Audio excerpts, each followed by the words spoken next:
Dobro večer, poštovani gledalci. Evo nas opet u emisiji Otvoreno o pitanja i odgovori. Večerašnja tema emisije je godinu dana posle referenduma i moji dragi gosti su advokat Peđa Milosavljević, predsjednik Narodnog pokreta Ujedinjenje, i magistar Željko Babić, zamjenik predsjednika Narodnog pokreta Ujedinjenje. Koliko je sudstvo i tužilaštvo zaista nezavisno, 16.1.2022. godine građani su glasali, podržali ustavne promjene u pravosuđu i po tim rezultatima oko 60% je bilo za i oko 40% bilo protiv. Referendumsko pitanje je glasilo da li ste za potvrđivanje akta o promjeni Ustava Srbije. Da li je to bilo ispravno pitanje ili je trebalo postaviti pitanje da li ste za to da sudije i tužioci sami sebe biraju, i sve vezano za referendum će reći moji večerašnji gosti. Dobro večer. Dobro večer. I dobro mi došli. Dobro večer, hvala na pozivu, pozdrav svi vašim gledalcima. Peđa, evo da krenem prvo od vas. Kako su se sudije i tužioci birali ranije, a kako je to sada i da li uopšte ima neke kontrole? Pa, ranije su na prvi mandat sudija izbor je bio na parlamentu Republike Srbije. Sada će prvi mandat sudija same sudije da biraju sudije, što je pomalo čudno i takva rešenja ne postoje, ja to moram da kažem, ni u Americi, ni u Engleskoj. Međutim, oni su smatrali da je Srbija pogodna zemlja za ovakve eksperimente i ja bih ovo nazvao jednostavno neoliberalnom agendom, gde se pokušava sa raznim eksperimentima ovoga tipa, pa da se vidi koliko multinacionalni kapital, dakle taj najkrupniji kapital, može da utiče i da ima direktnu kontrolu na pravosuđe jedne zemlje koju oni shvataju kao manje važnu i manje razvijenu zemlju, pa sa njom mogu da vrše razne eksperimente. Inače, u vašem ovom prethodnoj konstataciji i uvodu, vi ste rekli da je referendumsko da pobedilo u određenom odnosu 60-40, i da li je trebalo drugačije postaviti pitanje, kako sam ja shvatio. Što se tiče ovog drugog praktično podpitanja u okviru tog uvoda, nije moguće drugačije postaviti u samom referendumskom pitanju od ovoga koje je postavljeno, ali bilo je moguće nešto drugo. Bilo je moguće sprovesti adekvatnu javnu raspravu, izneti na televizijama pre svega i uopšte u medijima koji imaju nacionalnu pokrivenost, izneti i argumente za i argumente kontra. Toga nismo imali. Jedva da se čuo po neki glas koji je bio za referendumsko ne, a čuli smo mnogo toga, možda i previše, o referendumskom da, zbog čega bi trebalo izglasati da. Ja da vas podsjetim, i oni listići koji su nam dolazili svakom građaninu na adresu od institucija sistema Republike Srbije, oni su zapravo napoleđeni, ako ste pročitali one listiće, svi su u sebi sadržali zapravo samo argumente za, zbog čega je dobro glasati i zaokružiti da na referendum. E sad, što se tiče i ovog prvog dela vašeg uvoda, diskutabilno je za mene da li je zaista pobedilo referendumsko da. Zašto to kažem? Hvala, Peđa. Željko, da li je, pošto ste bili direktno učesnik u referendumskom procesu, da li je zaista bilo kontrole? Jedan deo, znači opozicije je imao svoje kontrolore na biračkim mestima.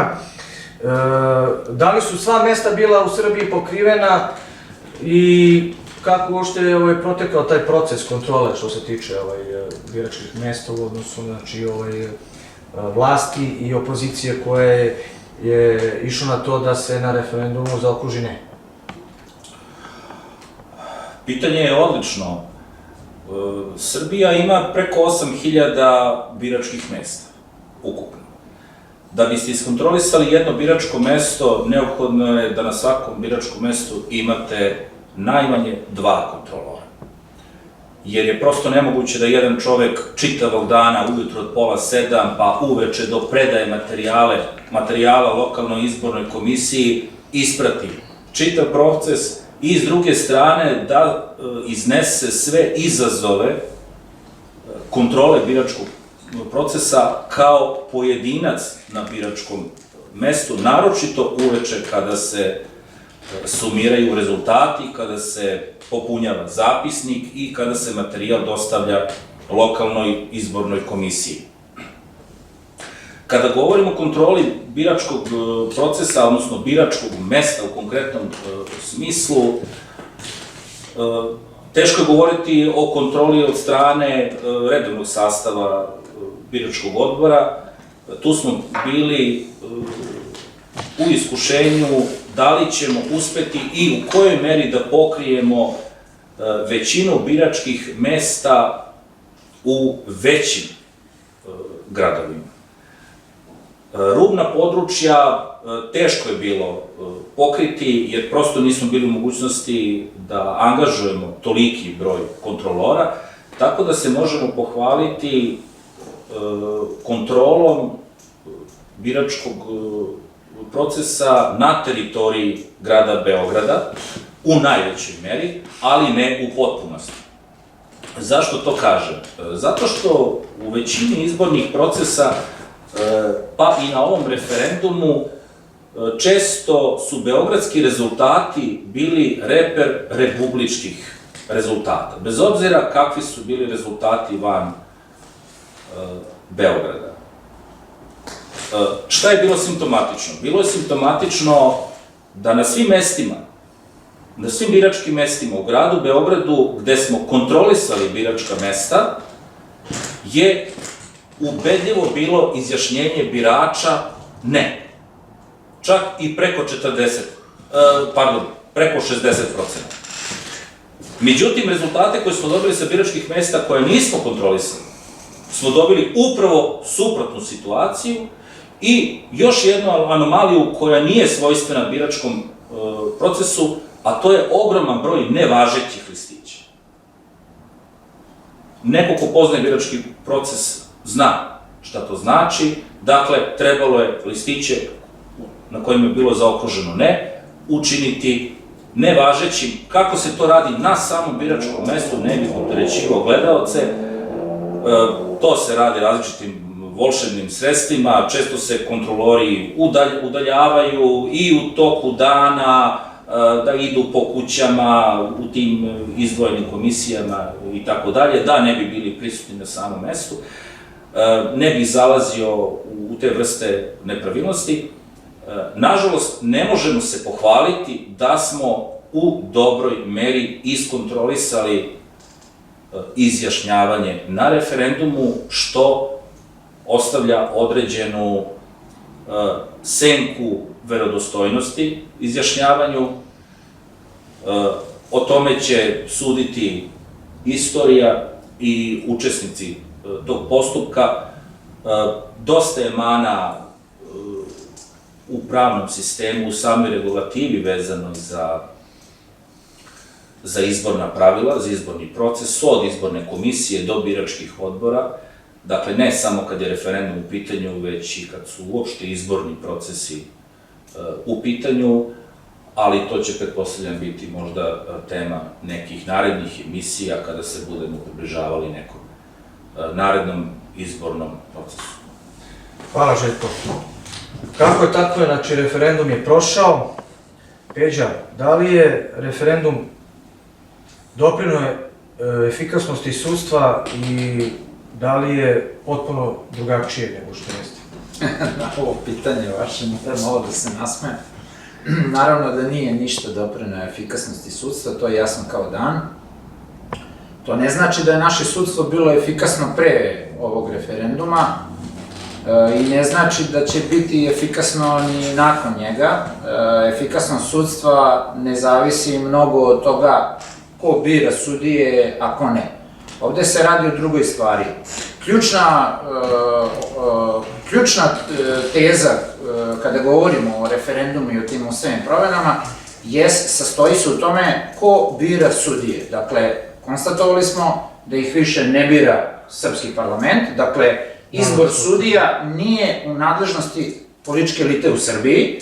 Sad, ko ih bira? Bira ih sudstvo. Ali ko ih zapravo bira? Ko je taj koji će da finansira zapravo pravosuđe u Srbiji kao sistem? Ja tvrdim da to neće biti Republika Srbija, nego će to biti krupni kapital, upravni odbori multinacionalnih korporacija. Oni će da kontrolišu pravosuđe u Srbiji i to je suština cele stvari. A što se tiče efikasnosti, da vam kažem, pravosuđe u Srbiji nije nikad bilo efikasno po mom mišljenju. Ne postoji vladavina prava u Srbiji, niti je ranije postojala. Da bi postojala vladavina prava, potrebno da se ispune mnogi uslovi. Inače, u liberalnoj teoriji se pod vladavinom prava smatra jedno stanje u kome niko nije iznad zakona. Ja smatram da takva definicija liberala ne treba mnogo uzeti za ozbiljno. Po mom mišljenju, vladavina prava jeste zapravo ujednačenost sudske i upravne prakse i ništa drugo. Kod nas ta ujednačenost ne postoji, niti je ikada postojala. Da li će da postoji u budućnosti? Sa sudstvom koje radi u agendi krupnog kapitala, multinacionalnog, teško da će to da bude. Dakle, ja sam pesimista u pogledu toga da će u Srbiji da se ostvari vladavina prava u skoroj budućnosti, a posebno sam pesimista po pitanju teze da su ove ustavne promene bilo šta dobro donale pravosuđu. Dobro, znači, hoćete da kažete da sad ovim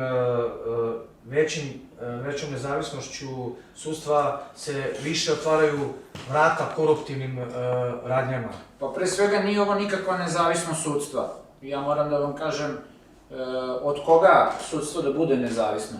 Ono je sada od narodne volje nezavisno, jer je nezavisno od parlamenta Srbije. Ono je sada, bit će zavisno od onoga ko finansira sve to. A mi znamo da krupni kapital već sada finansira na neki način pravosuđe i sve će ga više finansirati i naravno da će da kontrolu nad ključnim onim odlukama gde treba sprovoditi agendu krupnog kapitala i direktive davati upravni odbori multinacionalnih korporacija. Oni imaju svoje kanale kako da to urade, u krajnjoj liniji da vam kažem, pa ni sudije nisu baš ljudi koji ne čitaju novine i ne prate šta se događa, pa i oni sami će putem autocenzure znati kakve odluke treba donositi i tako dalje. Dakle, tu je, što se mene tiče, tu su stvari potpuno jasne. Nažalost, ne piše nam se dobro. Nažalost. Evo da se dotaknemo malo i našega Kosova. Kako funkcioniše srpsko pravosuđe i da li ga uopšte ima na Kosovu? To je dobro pitanje zapravo. Naravno, srpsko pravosuđe kao institucija sistema Srbije uopšte više nema na Kosovu. Razlog tome je Briselski sporazum. Razlog tome je odluka naše političke elite da započne proces prenosa nadležnosti sa Republike Srbije na entitet Kosovo, koji je zapravo američki protektorat, po svemu onome što sada vidimo. Briselskim sporazumom mi ne samo da smo ukinuli pravosuđe Srbije na Kosovu, nego smo ukinuli i sve druge ključne institucije.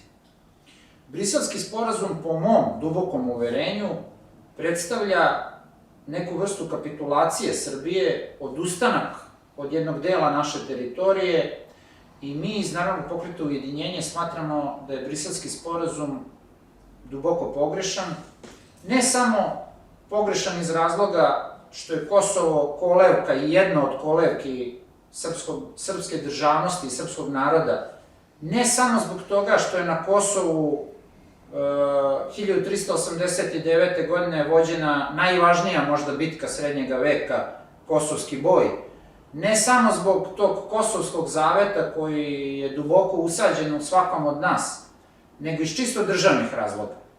Ako vi pokažete da ste spremni da se odreknete velikog dela vaše teritorije da ga praktično poklonite, vi šaljete pogrešnu poruku i velikim silama, ali i vašim susedima.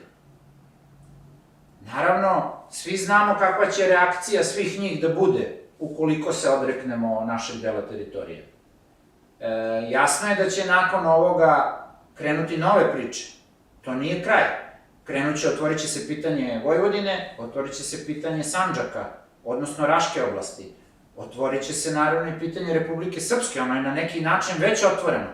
Dakle, ni tu nisam optimista, ali mislim da sa jednim promenom državne politike u smislu stopiranja svakog daljeg prenosa nadležnosti sa Republike Srbije na američki entitet Kosovo, mi možemo da počnemo da saniramo neke od posledica dosadašnjih potpisanih sporazuma, a tu pre svega mislim na Briselski sporazum, pa i na Vašingtonski sporazum i na sve propratne sporazume i akte koji su im prethodili i koji su išli za njima. Dobro, Peđa, hvala, potpuno se slažem sa vama. Željko, hteo bih da vas pitam, šta je, što se tiče nekog cenzusa koji je bio ranije, što se tiče referenduma, izlaska građana, znači na referendum, koliko je bila ranije cifra, koliko je sada, šta je tu promenjeno? Ustavni zakon koji je bio na snazi do 2021. godine predviđao je cenzus u prostoj većini građana. Dakle, preko 50% građana sa biračkim pravom se moralo pojaviti na izbornim, odnosno na glasačkim mestima, kad je referendum u pitanju, onda to nisu biračka, to su glasačka mesta. Međutim, izmenama Ustavnog zakona je taj cenzus ukinut. To znači da, teorijski, ukoliko većina građanstva odluči da bojkotuje referendum, na njega može izaći 3, 4, 5 ljudi i da on bude uspešan i kako većina njih odluči, takva ustavna promena će biti doneta. Smatram da ne treba komentarisati tako jedno skandalozno rešenje, jer ono uliva bojazan svakom građaninu kakvim ustavnim promenama mi u budućnosti možemo da se nadamo ukoliko imamo ovakav ustavni zakon, a onda se postavlja i jedno drugo logično pitanje, a zašto to nije i izborno pravilo?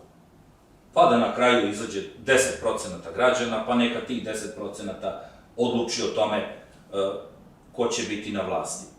U poređenju sa ustavnom promenom u izboru sudija postavlja se još jedno zanimljivije pitanje. Da li je uopšte bitan cenzus za ustavne promene ako mi već ovim ustavnim promenama potencijalno gubimo tu treću granu vlasti, a to je pravosuđe. Mi ga gubimo jer ono više nije pod palicom narodnog suvereniteta. Narod više nema ingerenciju, odnosno većinsku ingerenciju u Visokom savetu sudstva da nekog sudiju iz bilo kog razloga razreši. To je pojednostavljeno objašnjenje ove ustavne promene. Neko će reći da, ali u Narodnoj skupštini Republike Srbije sede političari, to su one loše čike koje mi ne volimo, jer politika kao poziv je ukaljana, što ne treba da bude, jer bavljenje politikom je ozbiljno pitanje, to je bavljenje društvenom zajednicom i pravila po kojima će funkcionisati društvena zajednica, to je vrlo odgovorno i važno zanimanje. Postavlja se pitanje ko će suditi u ime naroda. Ako u presudi stoji na vrhu u ime naroda, u ime kog naroda, ako tog sudiju nisu postavili, odnosno izabrali predstavnici naroda, a to su narodni poslanici u Narodnoj skupštini Republike Srbije. Da li je to dobro ili ispravno ili nije, kakav politički sistem treba da bude i tako dalje, to su neka druga pitanja, ali u pravnom ambijentu u kom trenutno obitiramo, ovo je ozbiljno pitanje koje može da postavi svaki građanin pred sobom, a koje je to sledeće ustavno rešenje. Željko, počete da kažete da sada u veću sudija, znači, vlada bratsko, kumovsko, porodične veze. Znači, otac može da postavi sina za sudiju i u tužilaštvu i da jednostavno postoje tako, znači, neke veze i konekcije. Nažalost, to jeste intencija. To jeste intencija i tome ćemo svedočiti u budućnosti. Kad imate malobrojni kolektivni organ odlučivanja, onda su svi ti takozvani burazerski dogovori vrlo mogući i vrlo izvesni. Narodna skupština ne delegira više većinu u Visokom savetu sudstva, što znači da ingerencija Narodne skupštine nad Visokim savetom sudstva, odnosno njihovim nadležnostima i ovlašćenjima, više nije u rukama Narodne skupštine, već neke druge većine sačinjene od nekih, da kažem, kategorija, pravosudnih funkcija i tako dalje, koje su, nažalost, podložne. Granu vlasti ne smete ni potencijalno prepustiti bilo kakvom kompromitujućem uticaju. A mi to, nažalost, trenutno imamo. Evo, već nakon godinu dana imamo 2 slučaja u kojima Visoki savet sudstva, suprotno dosadašnjoj sudskoj praksi, donosi neke nove stavove, takozvane dopunjene stavove, na 2 polja. Prvo u oblasti bankarskih troškova obrade kredita, gde je promenjen stav građanskog odeljenja, kao i na polju minimalne zarade u javnom sektoru, kad je u pitanju topli obrok i regres, uglavnom je to u javnim ustanovama, obrazovnim, zdravstvenim, gde je Visoki savet sudstva potpuno suspendovao kategoriju minimalne zarade, koja je garantovana po međunarodnim konvencijama, ne samo našim pravnim sistemom. Dakle, vi već imate odvajanje sudstva od Narodne skupštine. Šta to u prevodu znači? To u prevodu znači da u budućnosti zakonodavna vlast, dakle, Narodna skupština Republike Srbije može doneti jedan zakon, a da pravosuđe sudi po nekom svom nahođenju. I da ne sudi po zakonu, jer mu ne može niko ništa, ne može biti razrešen. Jasno je čemu to vodi i šta je to. To je ozbiljna amputacija važnog dela suvereniteta ove zemlje. Znači, dolazimo, Željko, do toga da, znači, može da bude doživotni sudija. Apsolutno. Sve su sudije na neki način doživotne, odnosno ne doživotne, nego sude do penzije, jer stalnost sudijske funkcije postoji. Dakle, njima jednom kada vas ovog puta samo sudstvo odabere da budete sudija, vi ste sudija do penzije. I jedino šta može da vam prekine vaš mandat, to je neka vrsta disciplinskog postupka unutar samog sudstva. Ali pazite, pa koliko se takvih slučajeva do sada dogodilo, hajde da vidimo, hajde da dobijemo tu neku statistiku. Ja vam kažem da u narednim godinama neće se dogoditi ni jedan slučaj takav koji nije povezan na neki način politički, gde Visoki savet sudstva i najviši ti organi pravosuđa imaju nalog od krupnog kapitala ili nekih političkih elita sa zapada, da neki sudija ili tužilac moraju da idu pod led, razumete? I tako će to da bude, vidjet ćete. Biće interesantno da vidimo statistiku i podatke, da vidimo koliko samo pravosuđe isfiltrira kroz te disciplinske postupke razrešenja sudije i tužilaca, koliko isfiltrira onoga što ne valja. A vidjet ćete da ćemo do poražavajućih podataka da praktično sve valja, da nema toga što ne valja. A građani vrlo dobro znaju da li naše pravosuđe valja ili ne valja. I da li ima vladavine prava ili nema. Nema vladavine prava ako narod nema poverenja u pravni sistem.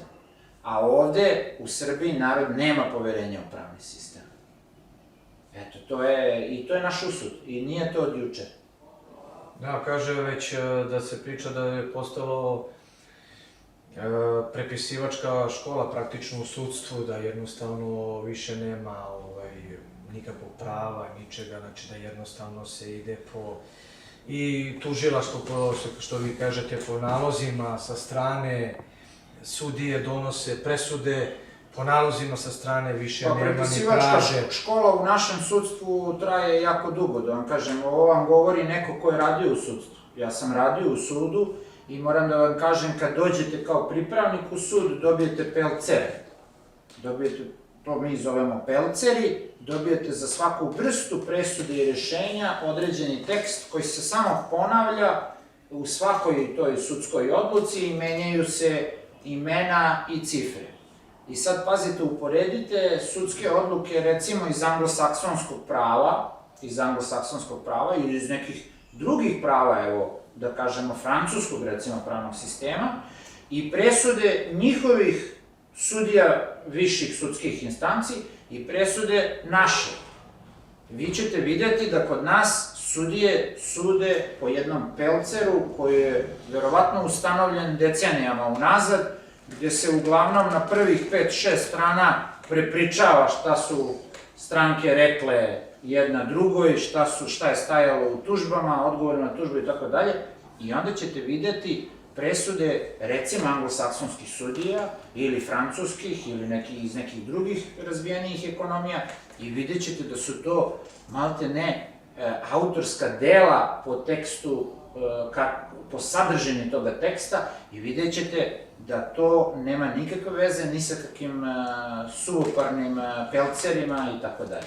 Dakle, odavno je ta bolest prepisivanja zahvatila naše pravosuđe. To je, nažalost, realnost. Željko, koje su trenutne vidljive posledice ovakvog ustavnog rešenja? Upravo sam naveo dva primjera koje smo posledice već doživjeli. Dakle, Vrhovni kasacioni sud se usudio, odnosno drznuo da napusti dosadašnju sudsku praksu koja jeste bila utemeljena u pozitivnim propisima i nije bila sporna, i kad su u pitanju troškovi obrade kredita i kad su u pitanju minimalne zarade, odnosno naknade troškova za topli obrok i regres u javnim ustanovama. Međutim, zašto ovo ponavljam? Ponavljam iz razloga što u svemu moramo da prepoznamo motiv i suštinu. Šta je motiv? Motivi su najčešće ekonomska korist. Teorija svanuća i smrknuća. Nekome mora da smrkne da bi nekome svanulo.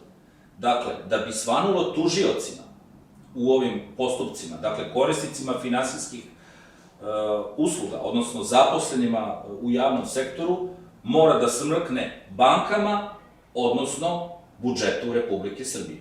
Zašto? Zato što troškovi obrade kredita su masovni sudski postupci. Vi ćete naići na hodnik suda koji je pretrpan novoformiranim predmetima, to su te takozvane masovke, svi tuže po istom pravnom osnovu. Šta tu strada? Strada ekonomija banaka. Koja je struktura vlasništva banaka u našoj zemlji? Više ne postoji državna banka. Sve su banke stranog kapitala. Dakle, kome je smrknulo? Bankama. S druge strane, kad je u pitanju javni sektor, u problemu je budžet. Zato što, na primer, sve troškove sudskih postupaka, odnosno šteta iz dosuđenih sudskih postupaka, snosi direktno Ministarstvo prosvete, na primer. Dakle, budžet strada. To sve dovodi u problem, što reče advokat Milosavljević, neki krupan kapital. Ne baš kad je budžet u pitanju, ali bar kad su banke u pitanju, ali i država je shvatila da i ovo postaje masovan problem i da će to da stvori ozbiljan deficit. Šta se dešava? Dešava se utemeljeno u pozitivnim propisima, a danas sad to, da, jeste tako, ali je to u stvari nekako drugačije.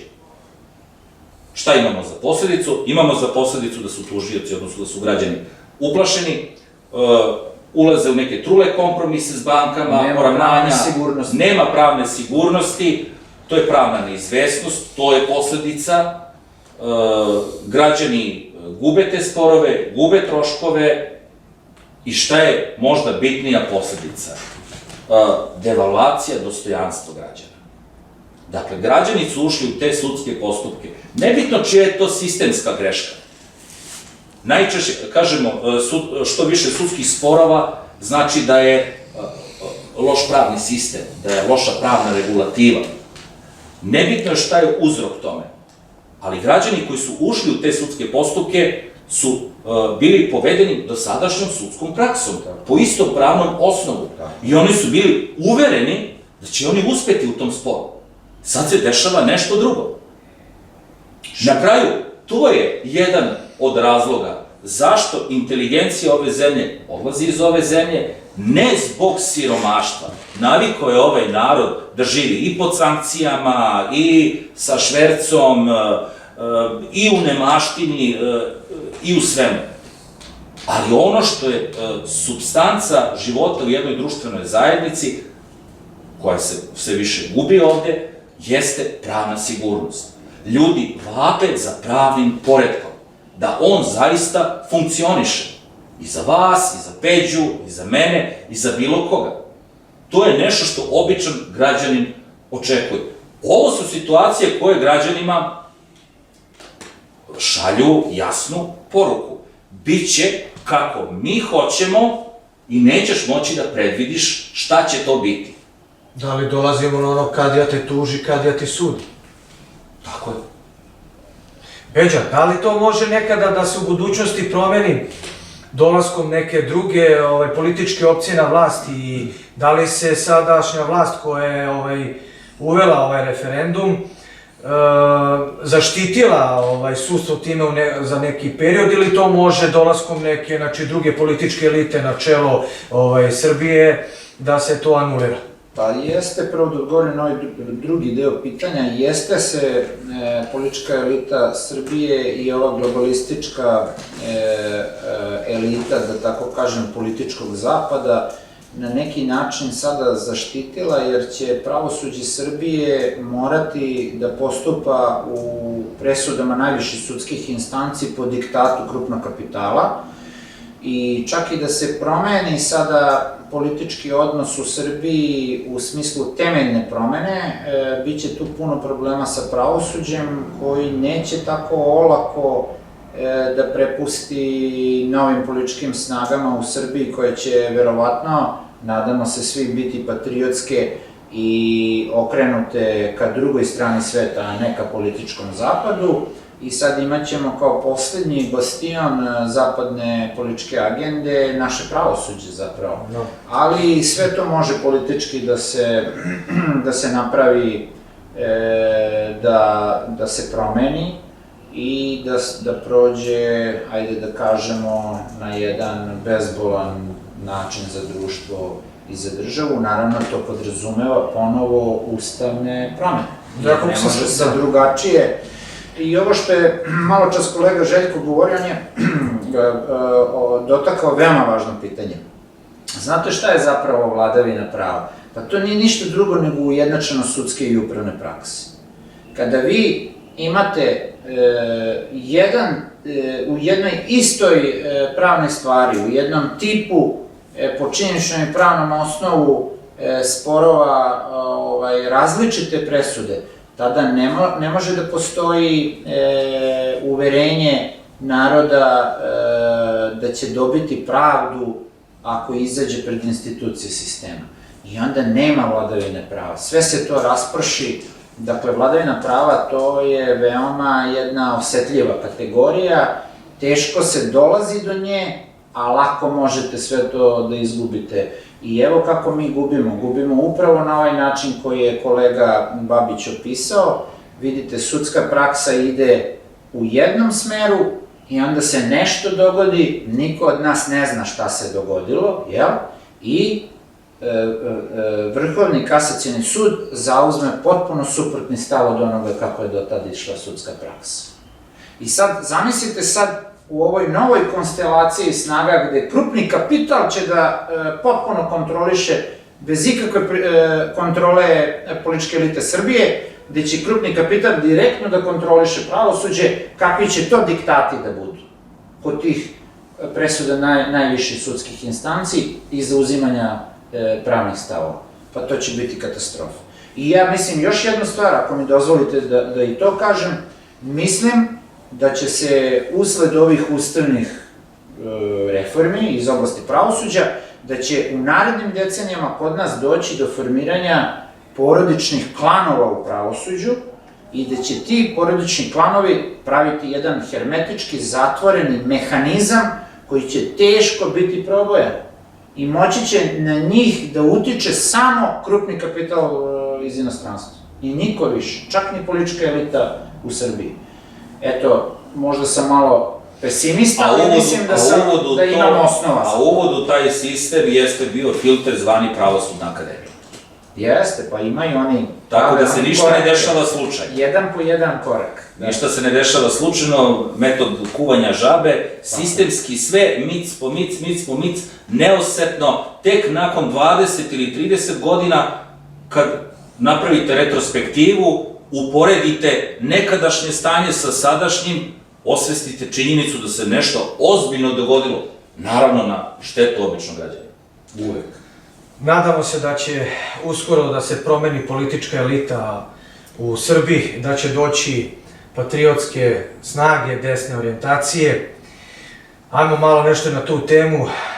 Peđa, vi ste u septembru, čini mi se, prošle godine potpisali politički sporazum o nastupu na svim budućim izborima i političkoj saradnji sa strankom Zdrava Srbija, gospodina Milana Stamatovića. Možete li mi malo nešto reći vezano za to i kako je to, da kažemo, u kom pravcu ide ta saradnja do dana današnjeg? Kako da ne? U septembru, kao što ste i rekli, 22. godine, politička stranka Zdrava Srbija je potpisala sa mnom kao predstavnikom Narodnog pokreta Ujedinjenje sporazum o dugoročnoj političkoj saradnji. Ta saradnja je motivisana pre svega našom željom da promenimo politiku u Srbiji, jer smo videli, i tu se potpuno slažem sa predsednikom Zdrave Srbije, gospodinom Stamatovićem, da delovanje i rad političke elite do sada u Srbiji nije bio na nivou zadatka. Olako smo izgubili kompletno svoju privredu i industriju. Ja ću vam samo izneti jedan podatak. U periodu od 2001. do 2004. godine privatizovano je 1382 preduzeća u Srbiji. To je period od samo nekoliko godina. Uzmite u obzir da jedna godina ima 365 dana, pa vidite kojom brzinom su oni privatizovali kompletnu privredu Srbije. Da ne pomenjam uopšte to da smo dobili cenu 100 puta manju od one procenjene, čini mi se, u Forbesovoj proceni, a i da smo dobili 100 puta veću cenu, postavlja se logično pitanje zašto mi da prodajemo svoju privredu. Šta smeta to da mi imamo svoje preduzeća i svoj kapital ovim stranim multinacionalnim korporacijama? Dobrodošli su svi ovde da posluju, nije nikakav problem. Dalje, agenda prenosa nadležnosti sa Republike Srbije na Kosovo, to smo svi videli. Sve su gotovo vlade, ne gotovo, nego sve vlade, bukvalno, od Kumanovskog sporazuma do danas su sprovodile zapravo tu agendu, pripremale teren. Pa imate protokole razne, pa se uspostavljaju državne granice zapravo između Srbije i Kosova, jel tako? Sećamo se, to je bilo za vreme vladavine takozvanih žutih, jel tako? Pa onda ide prva vlada Dačićeva, pa Briselski sporazum koji mi zapravo ukidamo institucije Srbije na teritoriji Kosova. I tako šta radimo? Pa implicitno priznajemo da je Kosovo nezavisna i suverena država.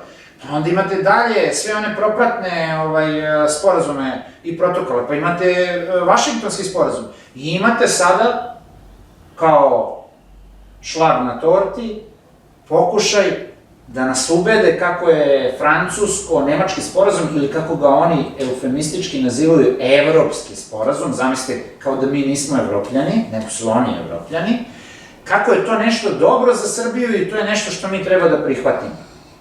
E pa vidite, mi koji smatramo da to nije dobro za Srbiju i da to nikako ne sme da se prihvati i da treba da se prekine sa daljim prenosom bilo kakve nadležnosti, najmanje nadležnosti sa Srbije na Kosovo, mi koji tako smatramo, mi smo se počeli sa ujedinjenjem. Razumete? I u tom smislu treba tumačiti taj sporazum o kome ste vi sada govorili između Zdrave Srbije i Narodnog pokreta ujedinjenje. I ja ovom prilikom pozivam i sve one političke snage koje se zalažu za celovitu, jedinstvenu Srbiju i koje ne bi dale ni pedalj srpske teritorije jer znaju šta iza toga sledi i koje su zato da Srbija svoj oslonac traži u tradicionalnim našim saveznicima, a ne u političkom zapadu koje samo otima od nas i ništa nam za uzvrat nije dao. I ja takve političke snage ovom prilikom pozivam da se pridruže ovom našem grupisanju. Jer malo je danas takvih na političkoj sceni u Srbiji, a po mom mišljenju 2/3 svih Srba, svih građana Srbije su upravo za takav politički pravac. Hvala Peđa, hvala Željko, Hvala. što ste bili moji večerašnji gosti. Dragi gledalci, vidimo se svakog četvrtka u 21 čas, TV Tesla, IPTV Telekom 512. kanal, Supernova 635. i Orion 640. kanal. Do sljedećeg viđenja, prijatno doviđenja. Prijatno.